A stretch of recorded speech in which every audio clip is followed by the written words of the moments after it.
Hello, everyone. Thanks so much for joining me here today as we get to talk about one of my favorite subjects, comic books. My name is Jose. I love comic books. I love talking about them.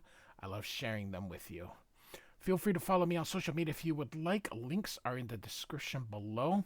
I've also posted a link to the Marvel fan page, which has plot synopsis and character bios. So we are looking at Captain America 325 from 1986. I'm currently serializing the Iron Man run during this time, and this is running concurrently with Iron Man. So there's gonna be a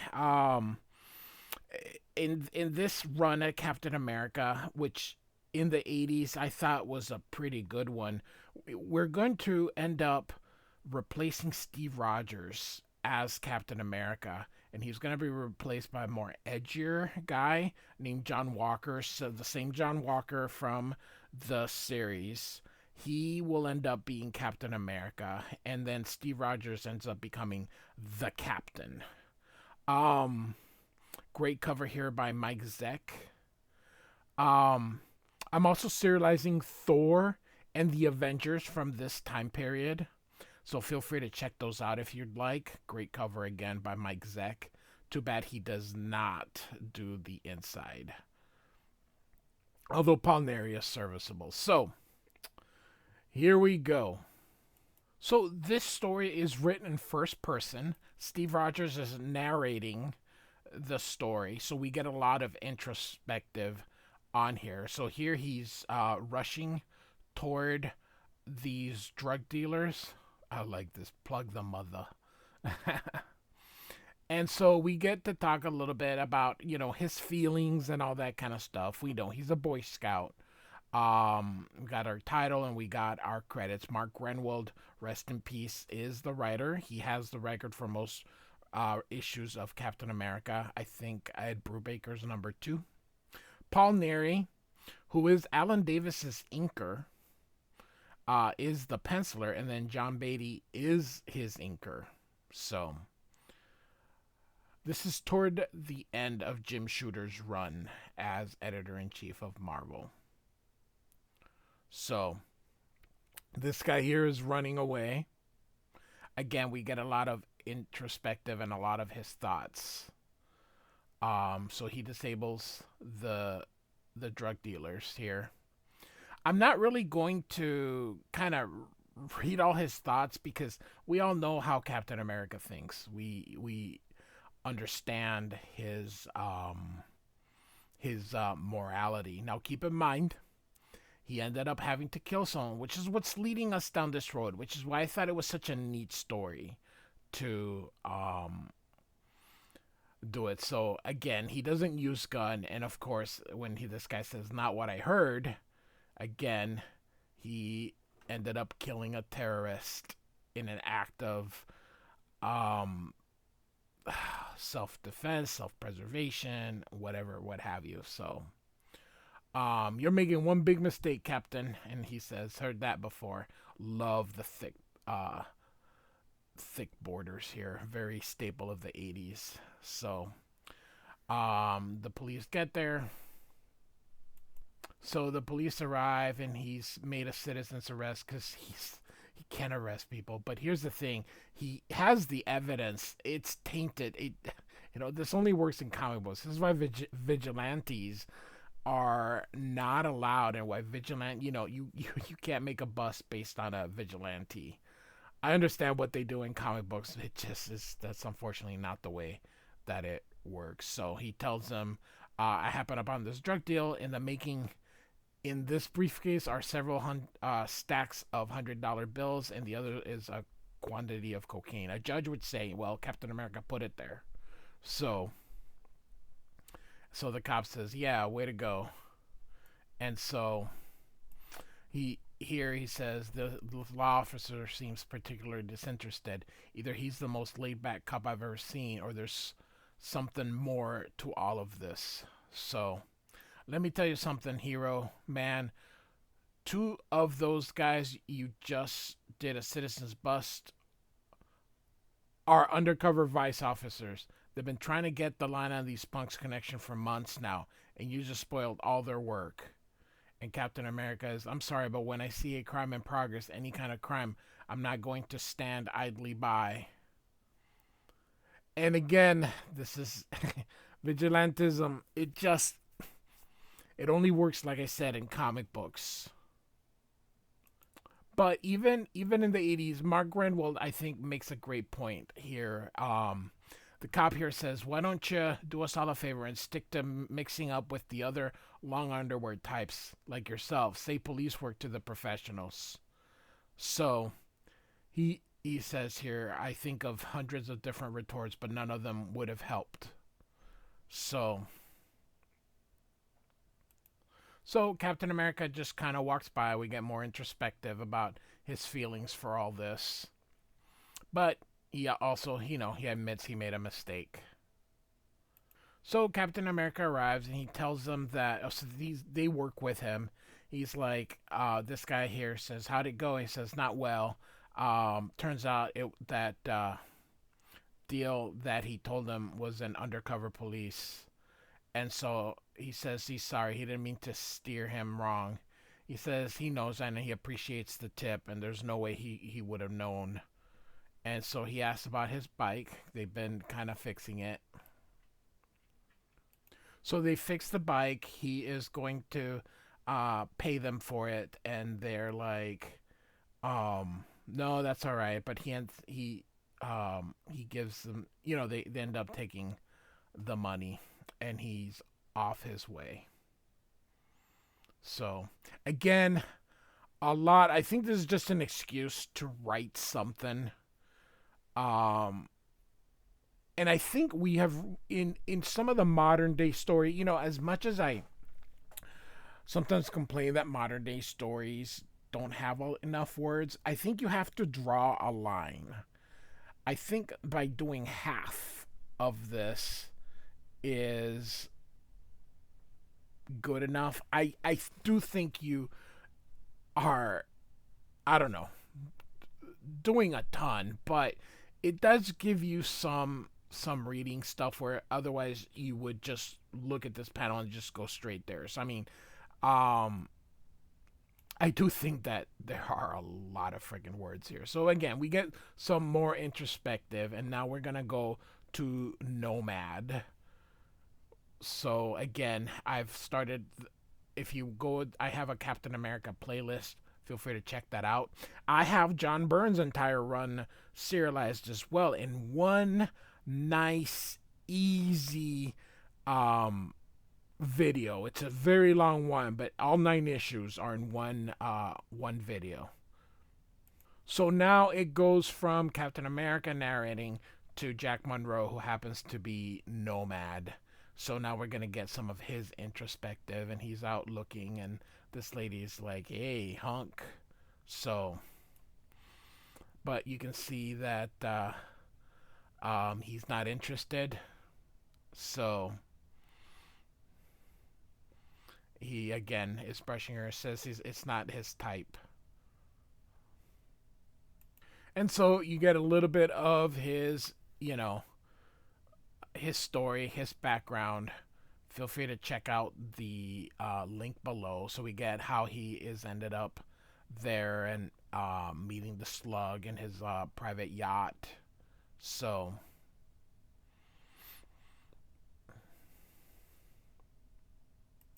now comic books can be a little silly, and a super obese drug lord is perhaps the silliest of things, particularly like this, but it is what it is. So I am a big fan of big, thick lines, so this is up my alley. I love Chris Samney. He's current. He's quite the ink slinger. I'm also a big fan of he works with Ed Brubaker all the time. Sean Phillips. Just a big fan of guys who still sling that ink. So he tells everyone that he has a special treat in store for the evening, and so um, he has his men bring in, and they're filling up a jacuzzi full of slugs. And he says, many of you may find my little pets a tad repulsive, but they do the job that is asked of them. And that is more than I can say for one of my men, one of my trusted aides, who is responsible for bungling a $5 million deal. Mitch Schiffman, come forward. He's like, no, you're going for a swim, Mitch. And so after they tie him up, it wasn't my fault, Mr. Lugman, I swear, please. And so, Mr. Lugman, please. Does anyone here believe that Mr. Schiffman should be spared the experience of being dunked into a vat of squirming slugs? Speak up now, no? And so, Jack Monroe, of course, is watching this, and he said if I said anything, it would have blown my cover. I needed to keep it, so I joined the silent minority. So, dip him in. And so they dump him again. So he's full of slugs, but slugs don't quite work that way. But hey, it's comic books. You'll hear me say that a lot. So Nomad approaches this guy. He happens to be the brother of his girlfriend, Priscilla, which I just kind of eased when I said a little bit about his origin and stuff like that. He's telling her that, his sister's worried about him, and, he should be coming home, and he's like, this is the best job I've ever had. And then he's like, what about the spectacle tonight? And he says the truth. I can take it. Every job has its downside, and, don't mess things up for him or he'll blow the whistles on him. So then, of course, we get Priscilla, who's worried about Nomad. So, of course, she's going to call the Captain America hotline. And so, during this time, Captain America was an artist, a cartoonist. He worked at ads, and he's actually working for Marvel Comics, and this is his actual editor and assistant. So, he's turning in some work. They love it. So, uh, so here it says, my comics work is the only thing I do these days that this isn't a direct part of my mission to America. So he's a comic book artist. I find that awesome. So as he is driving away, he gets kind of like what would you call it back then? Back in the day, it wasn't a fax, beeper, kind of like a beeper where he would just get a message. So, telling him about Nomad. So, and so we're back in Miami, and Jack Monroe was about to start putting on his uniforms, but there was a knock on the door, or he heard the door. I don't know, and it's his girlfriend's brother. He says he changed his mind, but here you can see a syringe.